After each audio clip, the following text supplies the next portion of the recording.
It begins with, "What are you?"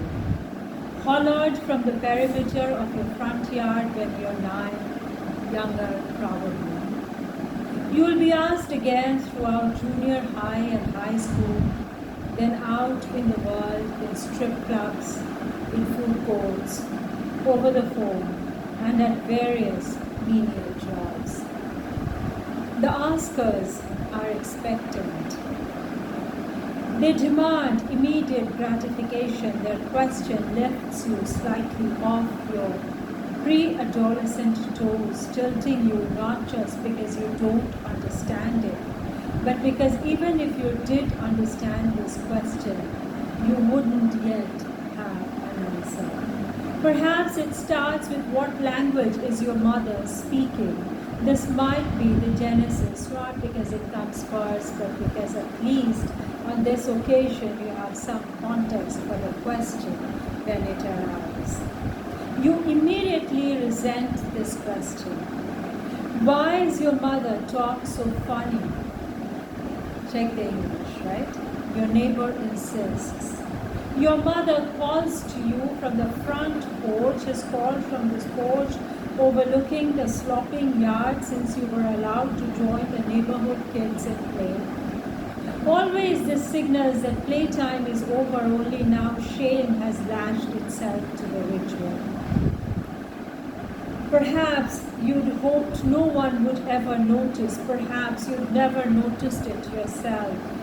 Perhaps you ask in shallow protest, what do you mean? What language? Maybe you only think it. Ultimately you mutter, English. She's speaking English before going inside, head tucked in embarrassment. In this moment, for the first time, you are ashamed of your mother and you're ashamed of yourself for not defending her, more than to be cowardly and disloyal, though it's shameful to be foreign. If you've learned anything during your short residence on earth, you've learned this. It's America and it's the 80s, and at school, in class, you pledge to one and one flag only. The Stars and Stripes, greatest country on earth, is the morning anthem. It's the lesson plan, a mantra drilled into you day in, day out, a fact as inarguable as 2 plus 2 equaling 4. And when you start to hear, as you repeat this to yourself, is the implication that all other nations, though other nations are seldom mentioned in school, I feel you believe this. It's an easy lesson to internalize, except that your brother, Delano, your parents, nearly all your living relatives are Jamaican. When your play cousin moves from Kingston to Miami to your Cutler Ridge neighborhood, winding up in your 3rd grade class, refusing to pledge allegiance to your flag, you know to distance yourself from her. You say a quiet thanks that your last names are different. If you'd had any context for the question of what you are when it first came, you might have answered American. You were born in the United States and you've got the paperwork to prove it. You feel pride in this fact, this inalienable status. You belt Lee Greenwood's God Bless the USA on the 4th of July, and even more emphatically after visiting your parents' island nation for 2 weeks in your 9th summer. You disagree with every aspect of the island life, down to the general lack of central air conditioning. You prefer burgers and hot dogs to jerked or curried anything. Back at home, your parents accuse you of speaking and even acting like a real Yankee. But if by Yankee they mean American, you embrace it. I speak English, you respond. Your parents' patios and what many deem as indecipherable accent still play as normal, almost unnoticeable, against your ears, except that it is increasingly paired with the punitive. For instance, when your mother says, Unu can spill dainting on the tile, but Unu can't clean it. And your brother says, no me, mummy, and you say, I didn't do it, mom. Got it? That's exactly what, and I am just remembering a chapter from a book titled People's Language or People's Language or something.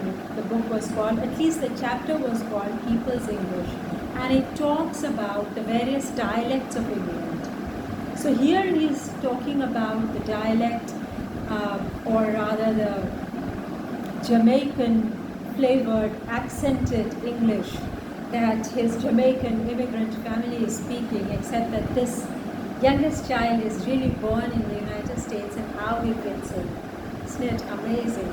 And in People's English, it's just amazing how lots of dialects in England were basically the languages of the people. And the English that we speak today, the Queen's English, nobody spoke it till recently. Probably even today, everybody in America speaks slang. And if you really love English, you'll also love slang. And I had the good fortune of being translated in a dialect of Scottish called Doric. So I am blessed, but I'm just loving this.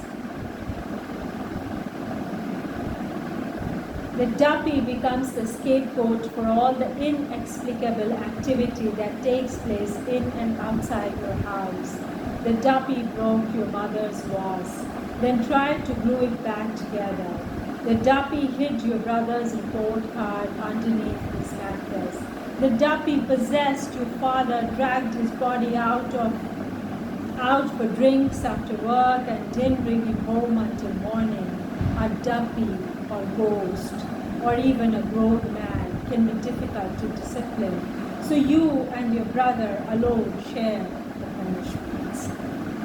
In school, when your world geography project is announced and you're made to choose from a list of countries to present on, you choose Mongolia. It's not until another student chooses Jamaica that you consider the tiny island a worthy option. Part of your project requires preparing a dish native to the country you've chosen. This is 4th grade. Your mothers do the cooking. When they meet one another on presentation day, eyes ringed dark from having wrestled with foreign recipes late into the night, they had imperceptibly too exhausted for pleasantries. As your classmate begins a presentation on Jamaica, your mother sucks her teeth, a sound akin to industrial strength, Velcro ripping apart, drawing glances from several of the other parents. Me could have brought in leftovers, she whispers, leaning in. If only you choose hope. On career day, your father stands in front of your class and identifies himself as a general contractor. The block letter alphabet strung along the edge of the blackboard arcs over his wavy black hair. Below the arch, he unspools a foot of measuring tape with the tip of his thumb, then releases it, causing the tape to zip back into its case. The sharp whiz emitted by the swift violence of the retraced tape gains your classmates' undivided awe. Your father repeats this action several times before deigning to speak. Your classmates hold their breath in anticipation.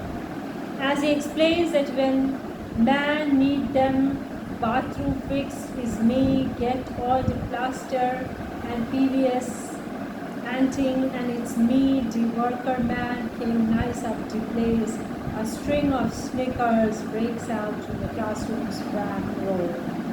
Your teacher shushes the students, but as your father continues his speech, her face crinkles, head bobbling to the beat of the spatters.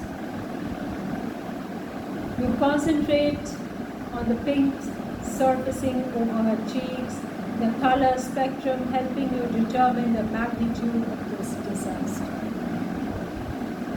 If she remains light pink, a shallow blush, a rose petal, a ballet slipper, you'll know this is a faint debasement to be forgotten in the weeks ahead, but as her skin brightens, flashing past punch, nearing violet, you recognize this as catastrophe. If I survive you. This is actually reminding me of my own school days in States, and I should have been writing this book about my kid going to school. Maybe someday I will inform you. So God bless me and God bless this author. He's a Booker nominee. What a wonderful book.